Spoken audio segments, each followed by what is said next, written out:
हाँ भाई, good morning, Radhe Radhe.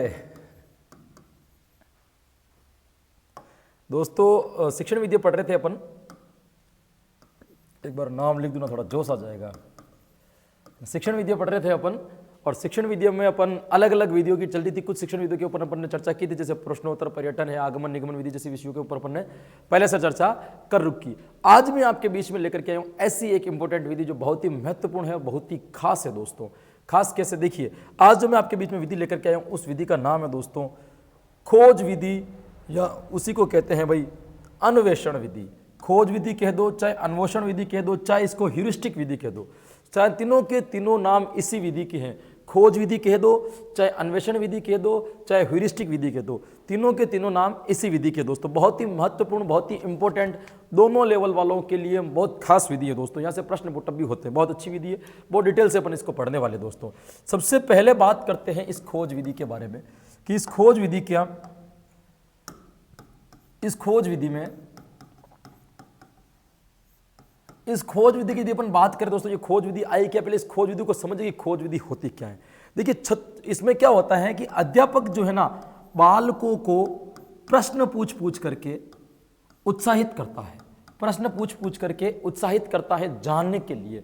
ऐसे प्रश्न पूछता है, ऐसे क्यों होता है, ऐसे क्यों होता है, अंत में जाकर के क्या कहते हैं, अब इसका पता करके बताओ, अब इसको ढूंढ करके बताओ, है ना। फिर लास्ट में ऐसा करता है, पहले तो प्रश्न पूछ के उनको उत्साहित करता है, उत्साहित हो जाते हैं बच्चे, तो फिर कहता है अब इनको ढूंढ करके बताओ। तो बालक स्वयं क्या करता है, उसकी खोज करता है और उसका पता लगाने की कोशिश करता है। इसीलिए इस विधि का नाम क्या पड़ गया आपके, खोज विधि। अब बात करें विषय के रूप में, तो गणित विषय में तो खैर ये मानी जाती है, गणित विषय की तो ये अच्छी विषय की विधि ही है। फिर उसके बाद में सारी विधि में भी, सारे विषयों में भी इसका प्रयोग होता है, ये भी नॉर्मल सी बात है।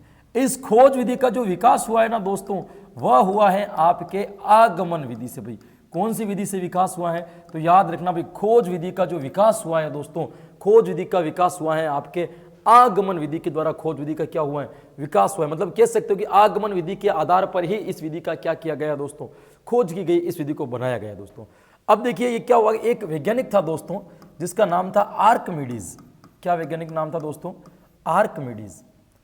आर्किमिडीज नाम का जो वैज्ञानिक था वो क्या कर रहा था, अपने घर के अंदर जो बाथ टब होता है, जिसके अंदर टब जैसा होता है जिसके अंदर लोग सोते सोते नहाते हैं, तो आर्किमिडीज क्या कर रहा था, अपने घर के अंदर उस बाथ के अंदर सोए सोए नहा रहा था, अपने सिद्धांत के ऊपर कार्य कर रहा था और नहा रहा था, पूरी नग्न अवस्था में नहा रहा था ना, घर में ही था, तो पूरा उस बाथरूम के अंदर सोया हुआ था। तो सोया हुआ था और आर्किमिडीज ने क्या हुआ, अचानक सोते सोते उसके दिमाग में उसके सिद्धांत की पुष्टि हो गई, सिद्धांत का पता हो गया। मतलब उससे सोने के घनत्व का पता चल गया, सोने के घनत्व का पता चल गया कि किस तरीके से सोते हैं तो उसका घनत्व क्या होता है। जो आदमी नॉर्मली सोते ना, उसके घनत्व का पता चल गया। उसने अनुमान लगा लिया कि पानी में सोते हुए आदमी उठा हुआ क्यों रहता है, जमीन पर सोता है तब सोया हुआ क्यों रहता है, उसको घनत्व का पता चल गया। तो उसको जैसे ही पता चला, वो नहा रहा था, नहाते नहाते सिद्धांत का पता चल गया कि उठा हुआ क्यों रहता है, सोने के घनत्व, वो इतना खुश हुआ कि उठ करके बाहर चला गया, नग्न अवस्था में दौड़ने लग गया रोड के ऊपर ही, है ना, भागने लग गया कि मैंने, और एक शब्द को चिल्लाते चिल्लाते दौड़ते लगा, जिस शब्द का नाम है यूरेको। क्या शब्द का नाम है, यूरेको। बार बार यूरेको यूरेको यूरेको के दौड़ने लग गया, पूरे रोड पे जाने लग गया दोस्तों। इस यूरेको का मतलब होता है मैंने पता लगा लिया, मैंने पता लगा लिया, मैंने पता लगा लिया। ये किसने किया था कारनामा दोस्तों, आर्किमिडीज ने किया था। जैसे आर्किमिडीज को सोने के घनत्व का पता चला और एकदम इतने खुश हो गए, और खुश होते जैसी अवस्था में थे वैसे ही बाहर दौड़ करके चले गए और यूरेको यूरोको यूरोको चलाने लगे, जिसका मतलब क्या होता है, मैंने पता लगा लिया। इसी शब्द को मैंने पता लगा लिया, इसी शब्द को पकड़ करके एक शिक्षा शास्त्री हुआ था जिसका नाम था दोस्तों आर्मस्ट्रांग नाम का शिक्षा शास्त्री था। इस आर्मस्ट्रांग ने इसी शब्द को पकड़ करके एक विधि बना दी जिसका नाम था खोज विधि। यहीं से उसके दिमाग में पता चला कि इसका पता क्या चलना चाहिए, खोज विधि। मैंने पता लगा लिया, इसी के आधार पर उसने कौन सी विधि का निर्माण कर दिया, खोज विधि का। तो सबसे पहले जो आर्किमिडीज से, यानी कि आर्मस्ट्रांग के पास में इसका विचार किसके तहत आया था, तो आर्किमिडीज का यूरोक को चिल्लाने की वजह से आर्मस्ट्रांग के पास में उसका विचार पहुंचा था और उसके दिमाग में आया कि ये किसी विधि होनी चाहिए, और उसने किसी विधि का निर्माण कर दिया। उस विधि का नाम क्या रखा उन्होंने, खोज विधि, या जिसी को हम कहते हैं अन्वेषण विधि, है ना, जिसी को हम कहते हैं ह्यूरिस्टिक विधि। ह्यूरिस्टिक विधि क्यों कहते हैं, इसके पीछे कारण है, क्योंकि इसके ह्यूरिस्टिक जो शब्द हैं दोस्तों, ये ह्यूरिस्टिक शब्द ग्रीक भाषा के, कौन सी भाषा के दोस्तों, ग्रीक भाषा या ग्रीस भाषा या यूनानी भाषा कह सकते हो, ग्रीक भाषा से ह्यूरिस्को शब्द से बना है। किस शब्द से बना है दोस्तों, ह्यूरिस्को शब्द से बना है, जिसमें ग्रीक भाषा के ह्यूरिस्को शब्द से बना है ये ह्यूरिस्टिक। ह्यूरिस्टिक शब्द तो अंग्रेजी भाषा का है, लेकिन इस ह्यूरिस्टिक शब्द का जो निर्माण हुआ है ना, वो हुआ है ह्यूरिस्को शब्द से हुआ है। और इस ह्यूरिस्को शब्द का अर्थ होता है खोज करना। ह्यूरिस्टिक शब्द का अर्थ क्या होता है दोस्तों, खोज करना। यानी कि इसको ह्यूरिस्टिक विधि इसलिए भी कहते हैं कि ह्यूरिस्टिक विधि जो अंग्रेजी भाषा का जो शब्द है ह्यूरिस्टिक, वह यूनान की ग्रीक भाषा के ह्यूरिस्को शब्द से बना है, और ह्यूरिस्को शब्द का अर्थ होता है खोज करना। इसलिए इस विधि को क्या कहते हैं हम, खोज विधि भी कहते हैं दोस्तों। तो अपन कह सकते हैं कि इस खोज विधि के जनक कौन है या इसके प्रवर्तक कौन है दोस्तों, तो इसके प्रवर्तक हैं आपके आर्मस्ट्रांग महोदय। कौन है दोस्तों, आर्मस्ट्रांग महोदय ने इस विधि का जनक माना जाता है। तो ये थी आपकी खोज विधि का सामान्य परिचय, किस तरीके से आर्किमिडीज का विचार आया और किस तरीके से वो बाहर गया था, कहां से शब्द आर्मस्ट्रांग ने पकड़ा और आर्मस्ट्रांग ने पकड़ करके एक विधि का निर्माण कर दिया, जिस विधि का नाम क्या हो गया आपके आर्मस्ट्रांग हो गया। आर्मस्ट्रांग को ह्यूरिस्टिक विधि भी कहते हैं। ह्यूरिस्टिक विधि क्यों कहते हैं, इसके पीछे यही कारण है कि दोस्तों ग्रीक भाषा से ह्यूरिस्को शब्द से इसकी उत्पत्ति हुई, और ह्यूरिस्को शब्द में इसका अर्थ क्या होता है दोस्तों, खोज करना। फिर आगे यदि इस विधि के बारे में बात करें दोस्तों, तो देखो खोज विधि के अंदर एक शिक्षक काम करता है। एक शिक्षक की अपनी एक भूमिका होती है। तो क्योंकि खोज विधि में काम भले शिक्षक करता है, लेकिन बताता सब इसको शिक्षक है। तो खोज विधि के प्रयोग करने वाले एक शिक्षक की भूमिका क्या होनी चाहिए, या एक शिक्षक के अंदर क्या क्वालिटी होनी चाहिए जो खोज विधि दे रहा है। खोज विधि के गुण दोष की बात नहीं कर रहा हूं मैं, खोज विधि में जो अध्यापक जो खोज विधि का प्रयोग कर रहा है, बच्चों के द्वारा खोज विधि के द्वारा शिक्षण करवा रहा है, उस अध्यापक के क्या क्या गुण होने चाहिए दोस्तों, पहले ये पढ़ते हैं अपन, क्योंकि आजकल यहां से प्रश्न बहुत आ रहे हैं दोस्तों। तो याद रखना, एक शिक्षक की भूमिका क्या होनी चाहिए, एक शिक्षक के गुण क्या होने चाहिए जो इस खोज विधि का प्रयोग कर रहा है। देखिए क्या क्या गुण होने चाहिए।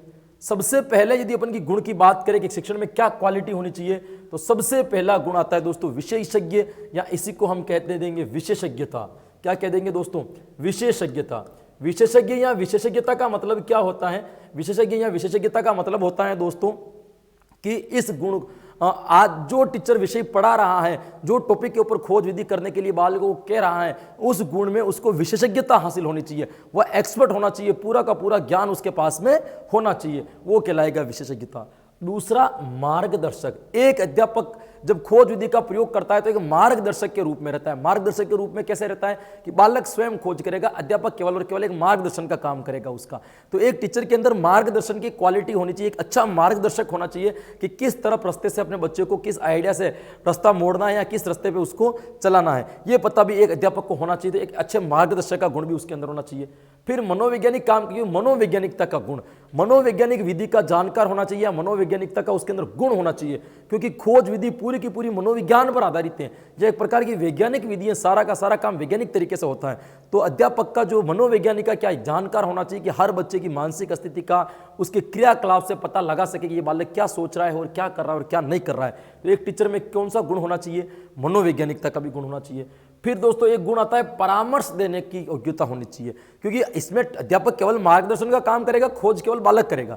तो एक परामर्श के रूप में अध्यापक की भूमिका होती है कि बालक को वो केवल एक परामर्श देगा। तो परामर्श देने का एक तरीका होता है, एक स्पष्ट रूप से सही परामर्श, बालकों को एडवाइस की एडवाइस लगे और बालक की समस्या का समाधान भी हो जाए। तो परामर्श देने का भी एक्सपर्ट होना चाहिए। कौन होना चाहिए, एक शिक्षक जो इस खोज विधि का प्रयोग कर रहा है। तो दूसरी निरीक्षण शक्ति मजबूत होनी चाहिए, क्योंकि निरीक्षण शक्ति अगर मजबूत नहीं होगी तो बालक जो खोज विधि के अंदर गलतियां करेंगे ना, उस गलतियों को वो अध्यापक पकड़ ही नहीं पाएगा दोस्तों।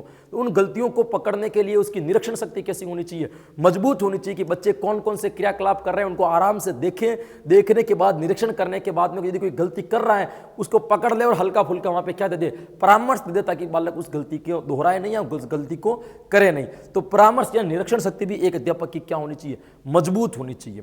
फिर अपन बात करते जिज्ञासु, रुचि, तर्क क्षमता सब पूर्ण होना चाहिए। एक तो अध्यापक की भी जिज्ञासु होना चाहिए, अध्यापक के अंदर भी जानने की इच्छा होनी चाहिए कि खोज प्रवृत्ति एक खोज विधि एक ऐसा विषय है जो पूरा का पूरा वैज्ञानिक ढंग से काम करती है। दोस्तों आपको खोज करना है मतलब नवीन ज्ञान आपके पास में होना चाहिए।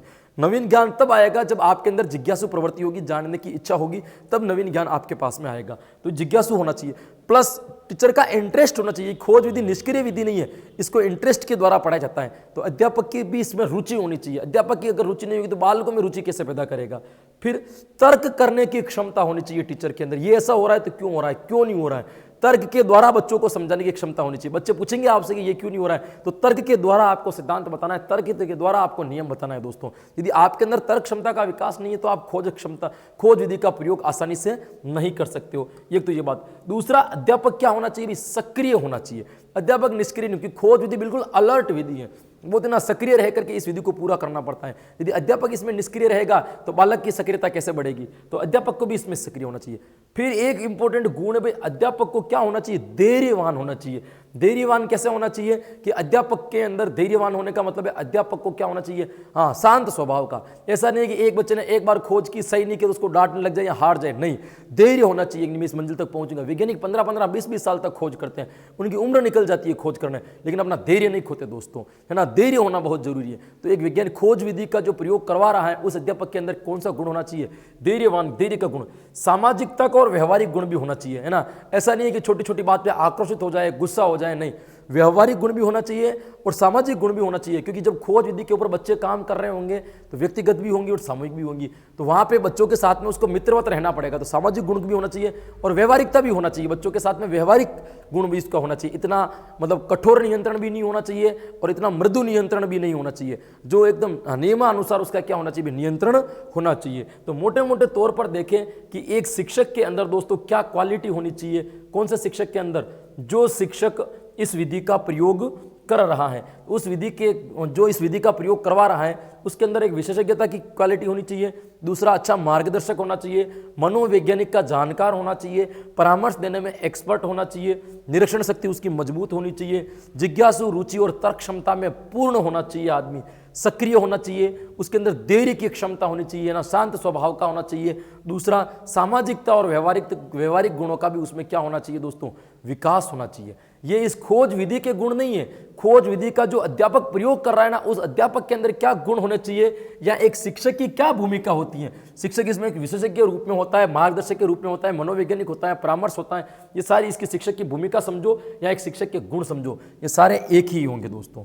इसके बाद अब अपन बात करते हैं कि इसके गुण क्या क्या होंगे, किसके, अब बात करते हैं इसके गुण क्या क्या होंगे दोस्तों। तो इसके गुण की अपन बात करें कि क्या क्या गुण होंगे किसके, खोज विधि के, जो खोज विधि कर रहे हैं इसकी क्या क्या क्वालिटी, खोज विधि के क्या क्या लाभ या गुण की अपन बात करें दोस्तों। तो खोज विधि के गुण की बात करें अपन, तो खोज विधि का जो पहला गुण है, मनोवैज्ञानिक अभिवृत्ति का विकास करना। ये बालकों के अंदर मनोवैज्ञानिक अभिवृत्ति का विकास करती है। मनोवैज्ञानिक अभिवृत्ति का विकास कैसे करती है कि बालक, मान लीजिए कि खोज विधि पूरी की पूरी वैज्ञानिक विधि है और जो काम बालक नियम, सिद्धांत और तथ्यों में रख करके करेगा तो धीरे धीरे उसके विचार भी कैसी हो जाएंगे, वृत्ति भी मनोवैज्ञानिक हो जाएगी, वैज्ञानिक दृष्टि हो जाएगी। तो मनोवैज्ञानिक अभिवृत्ति का विकास करता है, उसका दृष्टिकोण जो है ना मनोवैज्ञानिक हो जाता है। वो अंधविश्वास या ऐसे किसी के ऊपर विश्वास नहीं करता है, तर्क के साथ में विश्वास करता है, तो उसकी मनोवैज्ञानिक दृष्टिकोण हो जाता है। प्रेक्षण क्षमता का विकास होता है, ध्यान से देखने की क्षमता।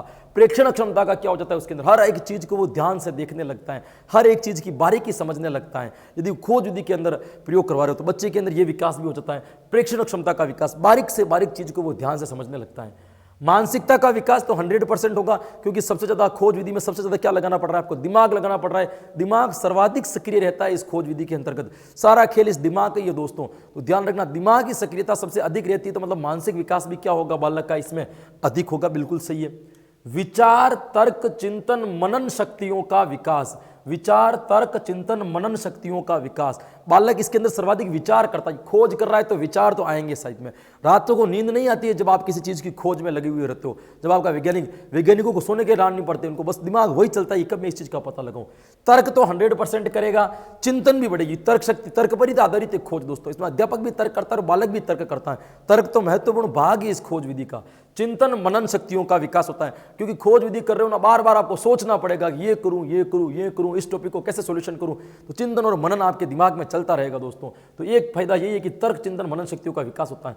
दूसरा, करके सीखने पर बल देता है। ये किसके ऊपर बल दे रहा है? करके सीखने। बालक स्वयं करके सीखता है। अध्यापक केवल प्रश्नों के द्वारा उनको उत्साहित करता है और उत्साहित करने के बाद में खोज विधि के अंदर उनको डाल देता है। फिर बालक क्या करते हैं? स्वयं खोज करते हुए सीखते हैं। तो बालक क्या करते हैं इसमें? स्वयं करके सीखते हैं। इस स्वयं करके सीखने के कारण ही उनमें एक और गुण डेवलप हो जाता है। उस गुण का नाम है दोस्तों आत्मनिर्भरता। कौन सा गुण भाई? आत्मनिर्भरता। तो बालक के अंदर एक गुण और डेवलप होता है जिसको हम कहते हैं आत्मनिर्भरता। क्योंकि बालक स्वयं करके सीखेगा तो बालक आत्मनिर्भर हो जाएगा कि मुझे जीवन में भी यदि कोई समस्या आ जाए उसका समाधान मुझे अपने आप करना चाहिए, मुझे दूसरों पर आश्रित नहीं रहना चाहिए। तो आत्मनिर्भरता का भाव भी यहाँ पे बढ़ता है। क्रियाशीलता आती है। बिल्कुल, ये पूरी विधि क्रियाशीलता के आधार पर खोज करना, मतलब निष्क्रियता का तो सवाल ही पैदा नहीं होता है। यहाँ पे तो क्रियाशील ही रहेगा, बालक क्रिया करता रहेगा। तो इससे बालक की आलसी प्रवृत्ति क्या होती है? समाप्त हो जाती है, क्योंकि दिमाग भी तुरंत तैयार रहता है और शरीर भी तैयार रहता है एनी टाइम काम करने के लिए। तो क्रियाशीलता भी विकास होता है। फिर जिज्ञासा और रुचि उत्पन्न होता है। बिल्कुल, बालक यदि खोज कर रहा है उसके अंदर जानने की और इच्छा उत्पन्न होती है। ये कैसे हुआ होगा, ये कैसे होगा, इसमें ये करे तो कैसा रहेगा। बालक के अंदर जिज्ञासा क्या होती है? नई नई उत्पन्न होती है दोस्तों। जिज्ञासा भी उत्पन्न होती है। जैसे ये रुचि उत्पन्न होती है, इंटरेस्ट उत्पन्न होता है। बिल्कुल, खोज विधि करेगा। खोज करना किसको अच्छा नहीं लगता है भाई? खोज करना सबको अच्छा लगता है। तो इंटरेस्ट तो 100% आएगा। वो खुद अगर ढूंढ रहा है, समस्या का पता अगर स्वयं लगा रहा है ना, तो रुचि भी उत्पन्न होगी और जिज्ञासा जाननी भी आएंगी। ये क्या कहलाएंगे? इसके गुण कहलाएंगे। लेकिन इसके गुण यहाँ खत्म नहीं हो जाते दोस्तों, इसके और भी गुण हैं। मैं सारे गुण जाए, मैंने कहा ना यहाँ से प्रश्न गुणों के बहुत आ रहे हैं। सारे गुण लेकर के आ गया मैं आपके लिए, भारी कलेक्शन लेकर के आया। आगे अपन इसके गुण की और आगे अपन बात करें दोस्तों, इसके गुण क्या क्या हो सकते हैं। बालक अनुसंधानकर्ता के रूप में कार्य करता है। जैसे आप अनुसंधान करते हो, मनोविज्ञान के एक टॉपिक भी है आपके, अनुसंधान, क्रियात्मक अनुसंधान में पढ़ाऊंगा आपको पूरा। तो अनुसंधानकर्ता के रूप में कैसे कार्य करता है? जिस प्रकार आप एक अध्यापक रहकर कर वैज्ञानिक दृष्टिकोण से, वैज्ञानिक तरीकों से बालकों की समस्या का समाधान करते हो क्रियात्मक अनुसंधान के द्वारा, ठीक उसी प्रकार बालक भी यहाँ क्या करता है? स्वयं को अनुसंधानकर्ता के रूप में रखता है। अनुसंधान भी खुद कर रहा है और पता भी स्वयं लगा रहा है। तो स्वयं को अनुसंधानकर्ता समझता है, मतलब अपने आप को वैज्ञानिक समझ करके उस विधि को पूरी करने की कोशिश करता है। वैज्ञानिकता की उसके अंदर फीलिंग आती है। फिर बात करें, स्व अध्याय की प्रवृत्ति का विकास हो जाता है, क्योंकि बालक स्वयं खोज कर रहा है, अध्यापक केवल एक मार्गदर्शन के रूप में काम कर रहा है। तो समस्या के रूप में जितने भी आंकड़े एकत्रित करने होंगे ना, वो उस बालक को स्वयं को करने होंगे। तो बालक के अंदर स्व अध्याय की भावना का भी क्या होगा दोस्तों? विकास होगा। ये भी है ना। ग्रह कार्य मुक्त शिक्षा, इंपॉर्टेंट रख करके याद रखना इसको। मानो ये जो खोज विधि है ना, वो किस प्रकार की विधि है? ग्रह कार्य मुक्त। इसमें किसी प्रकार का ग्रह कार्य नहीं होता है दोस्तों। आप खोज कीजिए, फिर आराम से खोज करके गुरुजी को बता दीजिए। कोई ग्रह कार्य का इसमें लोड नहीं होता है। ये ग्रह कार्य मुक्त शिक्षा है दोस्तों। ग्रह कार्य, होमवर्क इसमें नहीं मिलता है।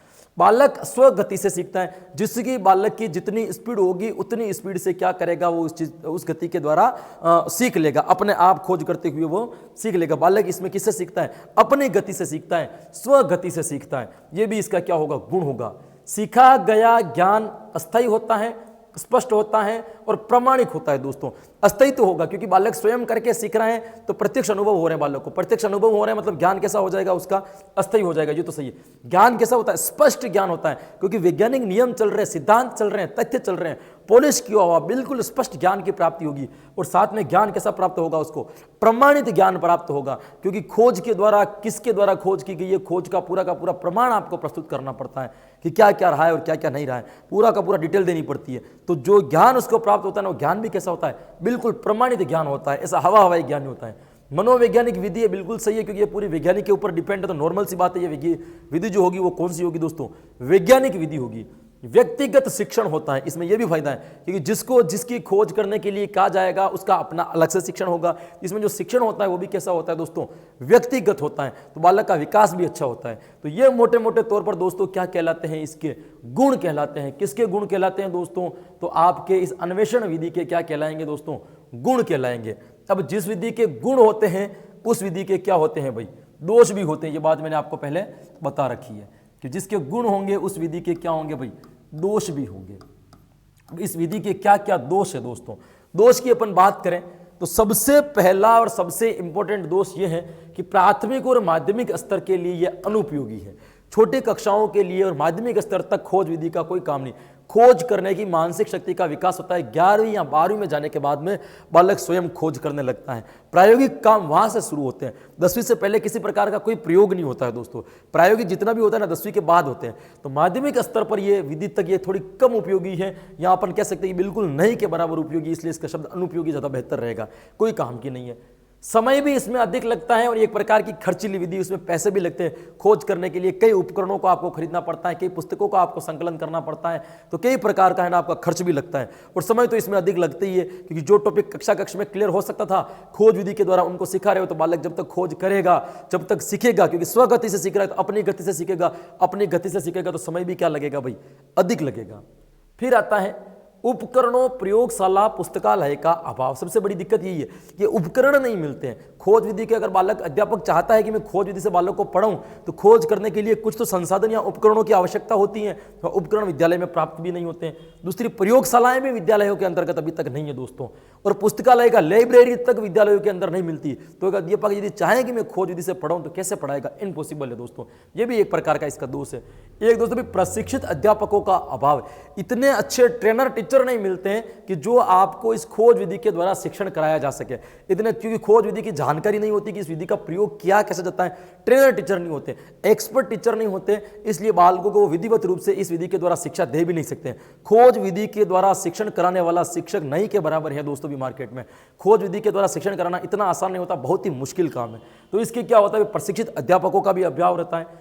विद्यालय स्तर पर लागू नहीं की जा सकती, ये तो मैंने कहा ना, कॉलेज स्तर पर जाते जाते ये विधि लागू होती है, क्योंकि विद्यालय स्तर पर पाठ्यक्रम बहुत होता है, सारा पाठ्यक्रम पढ़ाना पड़ता है। कॉलेज स्तर पर जाने के बाद में बालक पाठ्यक्रम को सिलेक्ट कर लेता है कि मुझे क्या पढ़ना है, तो खोज विधि वहां पर ज्यादा कारगर होती है तुलना के तौर पर देखें तो विद्यालय स्तर पर। तो विद्यालय में इसका उपयोग नहीं है। इसका मूल्यांकन करना भी बड़ा कठिन होता है, क्योंकि बालक खोज घर पे भी करता है, यहाँ पे भी करता है, किस किस उपकरण को प्रयोग किया, व्यक्तिगत एक बालक के ऊपर एक ही अध्यापक के द्वारा इतना ध्यान दिया जाना मुश्किल होता है। तो उसका जो मूल्यांकन होता है ना, वो भी क्या होता है दोस्तों, बहुत मुश्किल, बहुत जटिल होता है। मूल्यांकन करना भी इसका कठिन होता है। ये क्या होंगे, इसके दोष होंगे। दोष खत्म नहीं हुए दोस्तों, दोष और हैं इसके।